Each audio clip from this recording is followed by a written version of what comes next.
Hi, I'm Henry Mortimer. I'm an editor at large for Citybiz List, and I am pleased to introduce you to Mark Olcott. I've known Mark and his company VitusVet for a number of years and watched them grow. And they've moved into some very exciting terrain recently. And I think it's time for Mark to get out in front of the readers of Citybiz List to find out more about what's going on. And so, Mark, welcome. Mark, as I said, is a veterinarian.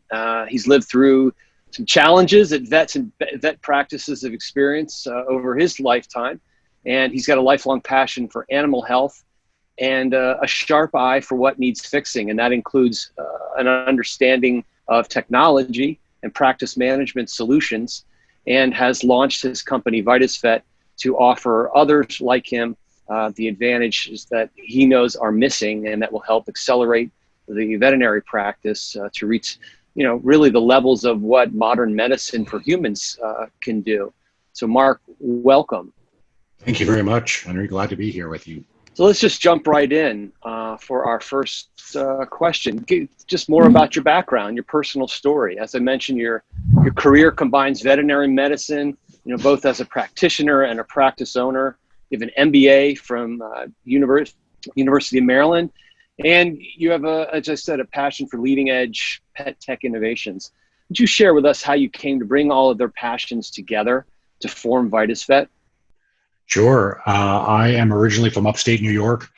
I went to college in Western New York and vet school at Cornell, and then moved down here to Maryland in the mid-90s. Actually, my first job as a veterinarian was with horses. So I worked with horses for a couple of years and then switched to small animal. And the first half of my career I spent in general practice, including as a practice owner of a practice in Montgomery County, Maryland, in Germantown. And the last half of my career before going back to business school, I was an emergency vet at a large referral practice in Leesburg, Virginia. And actually, through my experiences, VitusVet grew out of an experience of mine that I had many years ago, and it had to do with a little dog named Bogey. And Bogey was a little 4-year-old mixed breed dog who was out one Sunday for a walk with his owners, and he got attacked by a larger dog. The fight was pretty much over before it started, but his wounds were bad enough that his owners brought him in to see me. And he needed anesthesia, minor wound repair, the kind of stuff that as an emergency vet you do all the time. But rather than having that simple procedure and going home, Bogey had a reaction to one of the medications we gave him, and unfortunately he didn't survive. And Henry, I remember that case like it was yesterday, even though it was several years ago. I felt so terrible for Bogey. I felt terrible for his owners.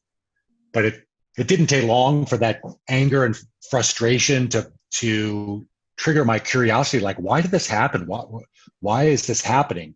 And the short answer is that our profession's still pretty outdated when it comes to information sharing technology, right? Most medical records are still shared via fax, and faxes don't work after hours, and they don't work so well on the weekend. So I'm convinced that Bogey died because of information siloing. That's the real root cause. So I went back to business school, met my co-founder, Kalpesh Raval, and we started VitusVet. Initially, it was an app that allowed pet owners to access their complete medical record in an emergency. It's kind of grown from there. So you mentioned it's been almost 10 years, I think, since you launched VitusVet, and with Kalpesh Raval. What is the grand vision that you're working towards?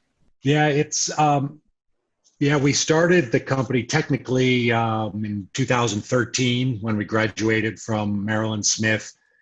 And I really kind of saw the light in business school about how businesses are relying a lot more on technology in order to make it easier to do business with them. I think it's kind of human nature. If you make something simpler, you get more of it. So we're trying to take friction out of what is currently a very high friction transaction, like doing business with your veterinarian. So whether it's making an appointment or requesting a medication refill, it's still a very telephone heavy process that's painful for both the practices and pet owners. So a good example of that would be texting, right? How many multi-billion-dollar companies exist in this world as evidence that human beings like to text and share pictures with each other? Yet that concept is very new to veterinary medicine. So we're just trying to help these practices adapt to modern consumer preferences. So that was the big aha moment for me in business school, candidly, as a way for me to give back to a profession that's done so much for me. I wanted to try and help the profession adapt and evolve for the 21st century. You mentioned the lack of modernization. What do you think is behind that? I mean, it seems to me that that's a huge challenge. This, getting the veterinary practices out there to adopt your product to move into a more electronically driven world. What do you think is holding them back, and how are you addressing that? I think there's a couple of things. One is human nature is that inertia is very powerful. And when you've been doing something for a long time, whether it's handwriting your medical records or not texting with your clients, it can just be easy to fall behind.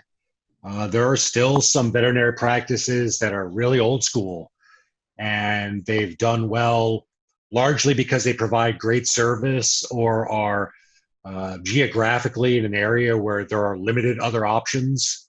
But, all that's changing now with the increasing supply of veterinarians graduating from vet school.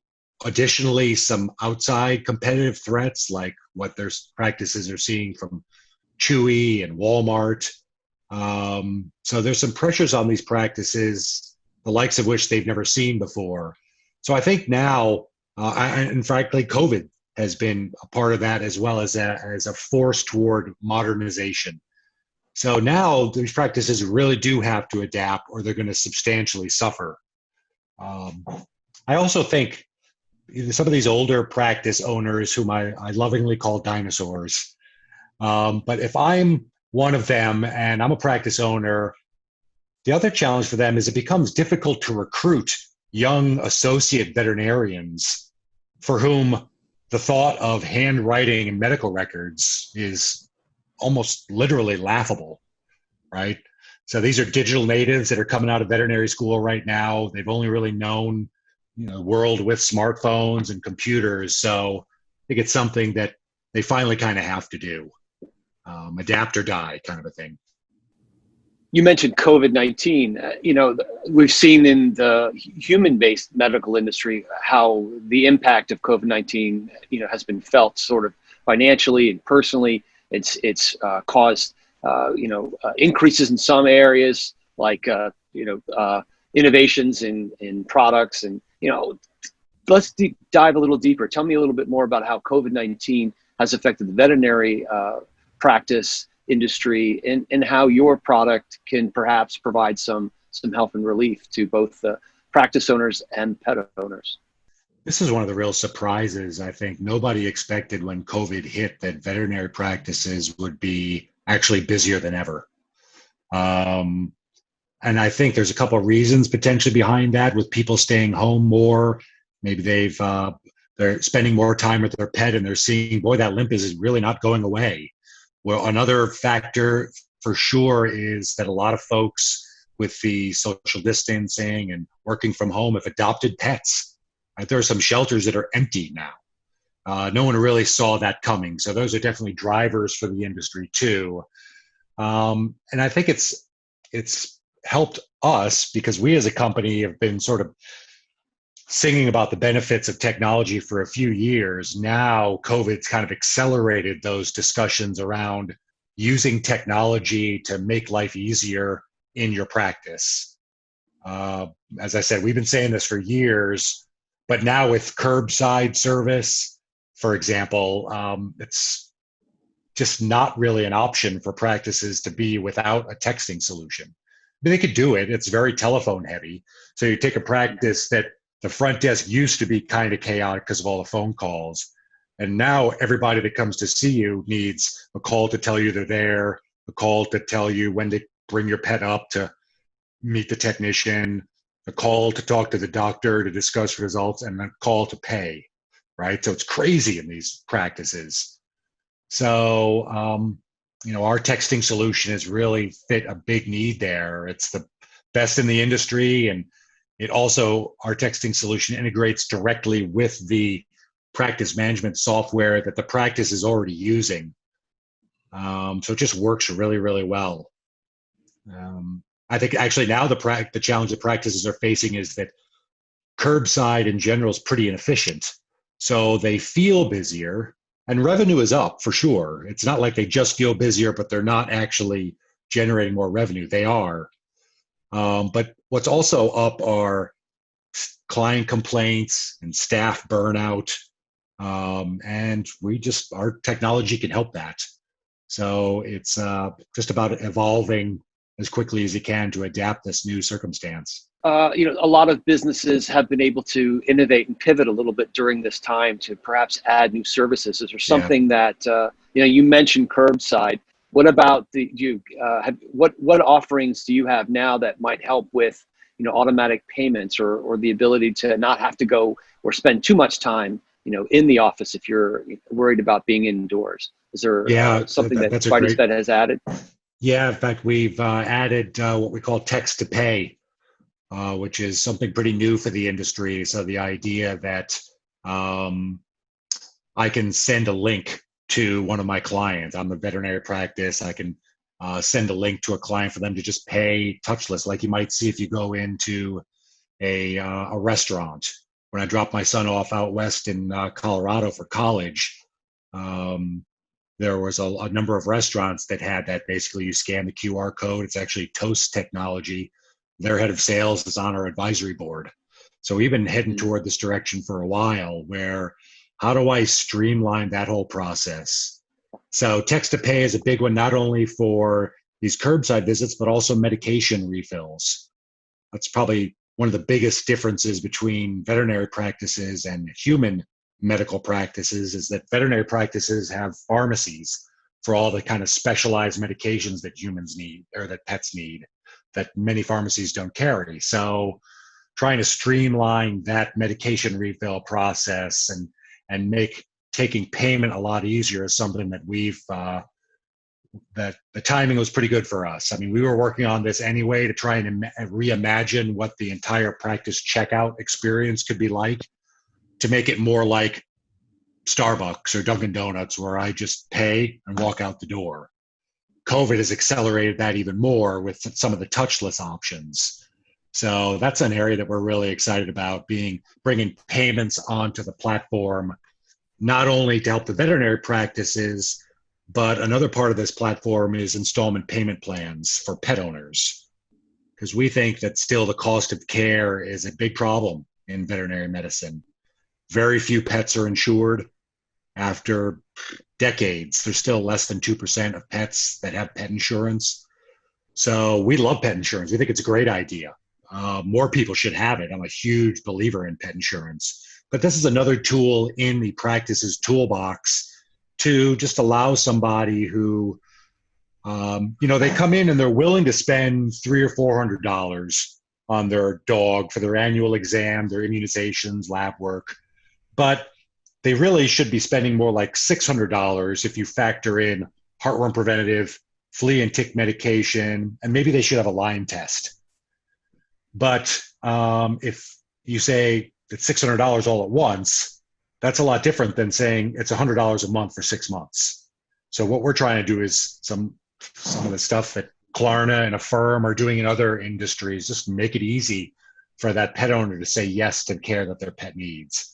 So those are probably the two big things that we're releasing to try and adapt to COVID. And let's talk a little bit more about that, about differentiation and competition. Over the last decade, a number of pet industry and pet tech startups have emerged in the veterinary ecosystem. You mentioned them. Some of the big players include Pet Desk and even Walmart, Chewy, Petco. That you can go into Petco now and get everything from pet foods to vet services in store. How is VitusVet different from other online offerings? And, how do you define your competitive advantage?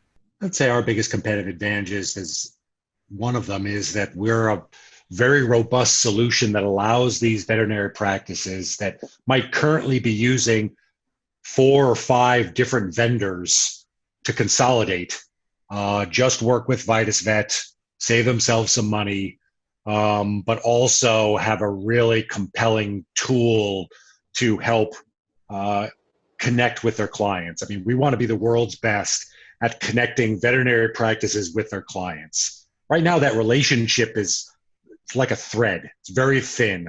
Right? You walk out the door after that annual exam, and very often you don't come back in for a whole year, sometimes even longer than that. And our combined texting and email marketing platforms, we have a fantastic app for practices, a dashboard with analytics. And now that we're integrated with payment solutions, we can just solve a lot of these major pain points for practices and make their lives simpler. And just having to deal with one vendor is really valuable for them. We're just trying to help them. What was it? A Staples commercial? Hit the easy button, right? That's kind of the idea, right? How do we just make it easy for them to do business? I think one great example of that would be our focus on mobile. Our app is by far the best rated in the entire industry, and pet owners really love it, and they engage with it. And so being mobile first is part of us just being insanely focused on that pet owner user experience, because they're the ones with all the power in this relationship, right? A lot of, I mentioned before, a lot of the dinosaurs in the industry still think that this is a veterinarian-centric industry. And while they may say that they're client service oriented, they may take 48 hours before they respond to a client email, right? And they can't text or share pictures with clients. So we're in this really interesting transition phase where there are many practices who get it. There are many that still don't. And we're that shift from a veterinarian-centric industry to a truly client-focused industry is happening right now. So, I mean, it's almost 2021, right? So our belief is that if veterinary practices delight their clients, they'll be loyal, they'll return more often.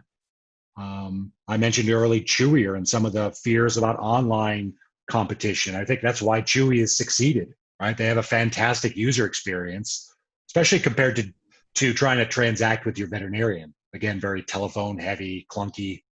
So we're building tools to help practitioners not just compete with Chewy's, but actually thrive.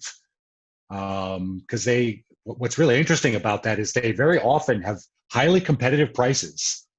But what they've lacked is a platform to make that transaction easier. So that's what we're building. Let's talk about your pricing. Can you walk us through your business model and your pricing model?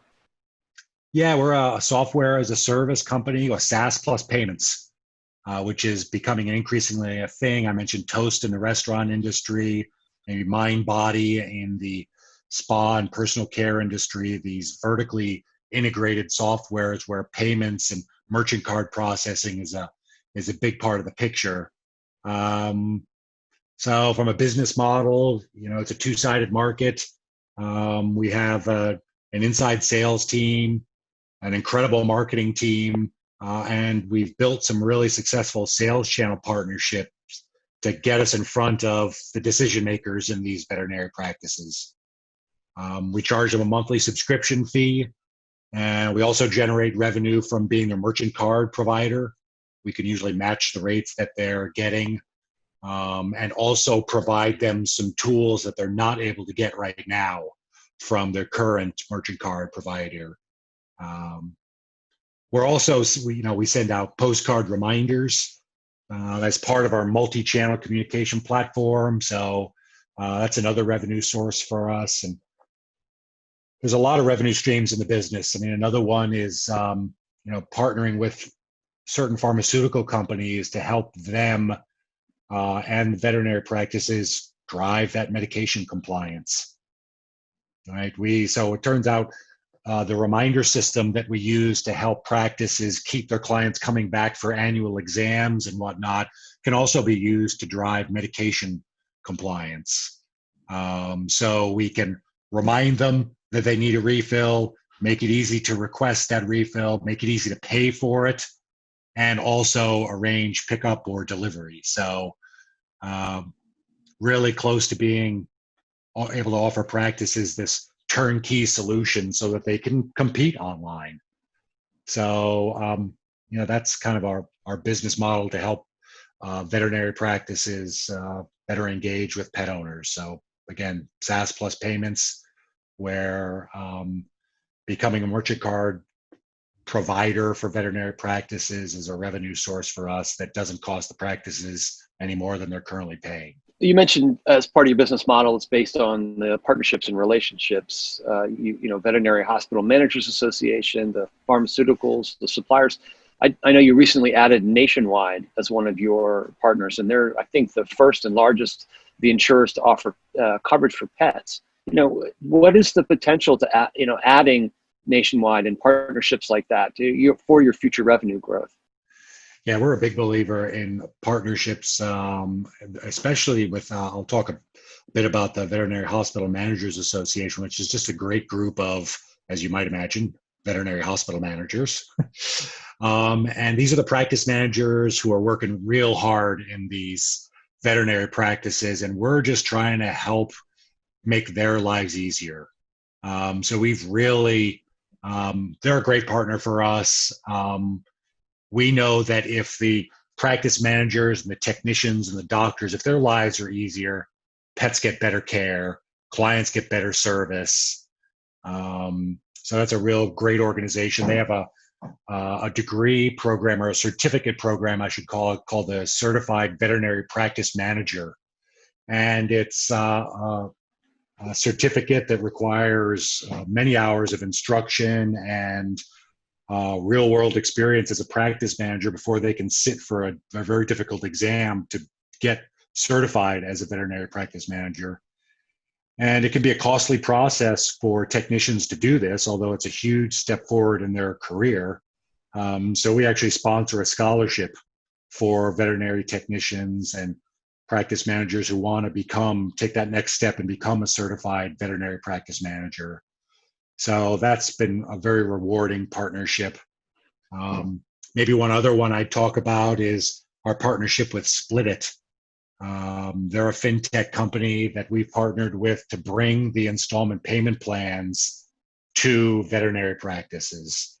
And fintech partnerships like this are really critical for us and allow veterinary practices, which remember are small and medium-sized businesses, to offer the kind of state-of-the-art tools to their clients that can make the conversation about care and not just cost. All right, that's really important. You mentioned Nationwide Insurance, another great company that's helping pet owners say yes to the care that they need.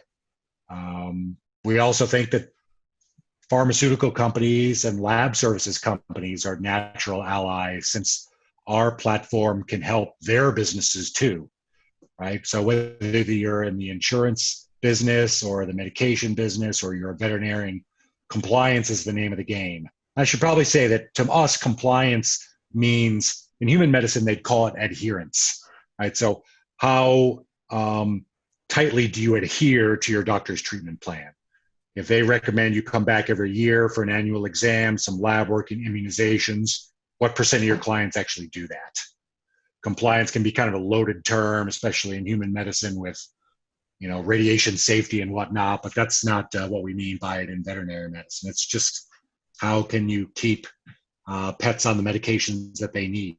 Flea and tick preventives and Lyme disease. We're sitting here in the mid-Atlantic area where Lyme disease is rampant. So adequate flea and tick prevention is really important. There's a Lyme disease vaccine. There's a couple of them that are very good. So, and a lot of pet owners just still don't know about this stuff. So it's our job as veterinarians to educate them through the channels that they expect and that they're comfortable using, like this mobile phone, and to just adapt to that reality. Let's take just a couple of minutes to talk about funding. I know that you raised $2.5 million Series A several years ago. And since then have been experiencing rapid growth, I think 150% plus year over year. Are you out seeking funding at this point? And if so, what and how are you going to use that to further what you're doing with VitusVet? Yeah, we got pretty close to a deal recently be acquired by a large private equity firm that focuses on fintech, but really felt like another year's growth and traction in payments would not only get us to profitability, but just give us a lot more control. If we wanted to raise more growth capital at that time, we could probably do it on better terms. I think especially with some of the unknowns around COVID and it being an election year, for us being capital efficient's really key. And so we're raising a $2 million bridge round right now to accomplish these goals. And, as I said, we really want to be the master of our own destiny. And it's really hard to do that with a high burn rate. So that's something that's a decision that we've taken as a company recently to really focus on those things and get some more data behind this growing business in payments. Does that make sense? Mm-hmm. Absolutely. Well, what are the next steps for VitusVet? Really focusing on the payment solution and making it integrated. As I mentioned, those two pain points for the veterinary practices. Not only is it high friction to communicate with them and do business with them, but there's still no really good payment options for most veterinary care. And we see those two solutions as being really pretty tightly interconnected. So we want to keep integrating on our payment solution and make sure that our existing customers are completely thrilled with their experience with VitusVet. So we've really doubled down on our focus on existing customers. And while we continue to add a lot of practices to our platform, we're really almost zealots about making our existing users happy. We really want to focus on that, both the veterinary practices and pet owners. So that's kind of what keeps me up at night, that we'll have a support or a product failure that lets down one of our practices. I've been a practice owner. I know how hard that is. And the whole reason we exist is to make it easier for veterinarians to better connect with pet owners. And failing in our role here it would be really hard for a guy who's only ever wanted to be a veterinarian, So this is more of a calling than a job for me. And it allows me to give back to this tremendous profession. It allows me to do more than I can do with just my two hands in an exam room. We're really starting to make an impact on the industry. I was right before COVID happened, I was in BWI on the way to fly to Las Vegas for a veterinary conference. And I had a VitusVet sweatshirt on, and someone came up to me and said, "Do you work at that company?" And they said, "I have that app. It's awesome." And they pulled out their phone. They showed me their app with all their pets on it and whatnot. And Henry, I got to tell you, that was so cool. I still get goosebumps talking about it. That makes up for a lot of the sleepless nights and the hard work. One of the guys I work with shared with me a quote about entrepreneurship. And it was something like, entrepreneurship is the idea of getting comfortable with the idea that things are really coming together and falling apart all at the same time. And so that really resonated with me. Yeah, that's great. Well, I think those are all the questions I had. I really appreciate your time today. And thank you again for joining us at Citybiz List. And I'm Henry Mortimer. I'm an editor at large, signing off. Thank you very much.